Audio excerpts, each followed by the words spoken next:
కేసీఆర్ అధికారంలోకి రావడం కలే అని ముఖ్యమంత్రి రేవంత్ రెడ్డి విమర్శించారు. 2029లో కూడా అధిక స్థానాలతో కాంగ్రెస్ అధికారంలోకి తీసుకొస్తానని ఆయన ధీమా వ్యక్తం చేశారు.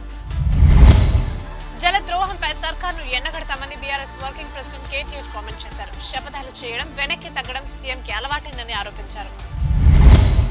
నగరంలో చిన్నారుల విక్రయాలకు అడ్డు అదుపు లేకుండా పోతుంది. ఈ ముఠాకి సంబంధించి శంషాబాద్ ఎస్ఓటీ పోలీసులు 11 మందిని అరెస్ట్ చేశారు.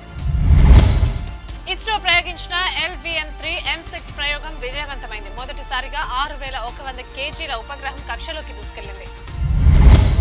తాను కాంగ్రెస్ లోనే ఉన్నాడని, భయపడే అబద్ధం చెప్పే అవసరం లేదని ఎమ్మెల్యే దానం అన్నారు. ఫిరాయింపు ఎమ్మెల్యేలు ఏ పార్టీలో ఉన్నారో తనకు తెలియదని చెప్పారు. ఈసారైనా జనంలోకి వస్తారా అంటూ కేసీఆర్ పై సోషల్ మీడియాలో సెటైర్ల వర్షం కురుస్తోంది. ఆయన చెప్పినట్టు ప్రజా ఉద్యమం ఉంటుందా అని ప్రశ్నిస్తున్నారు. ఫోన్ ట్యాపింగ్ కేసులో కొత్త పురోగతి కనిపిస్తుంది. ట్యాపింగ్ కేసులో ఓ పెన్ డ్రైవ్ ని స్వాధీనం చేసుకున్న సిట్ అందులో 6000 ఫోన్ నెంబర్లు ఉన్నట్లు గుర్తించారు.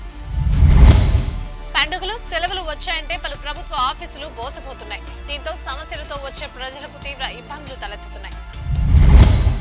మేడారం గద్దెలపై ధ్వజస్తంభాల ప్రతిష్టతో ఘనంగా తొలి ఘట్టం పూర్తయింది. డోలు, వాద్యాలు, ఆదివాసీ నృత్యాలతో సందడి వాతావరణం నెలకొంది.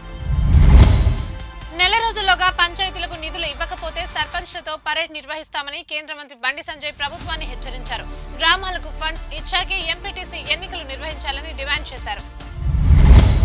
రాష్ట్ర వ్యాప్తంగా 17 లక్షల ఇందిరమ్మ ఇళ్లు కడతామని మంత్రి వివేక్ వెంకటస్వామి హామీ ఇచ్చారు. త్వరలో పెన్షన్ పెంపుపై సీఎంతో చర్చిస్తామని కూడా ఆయన స్పష్టం చేశారు.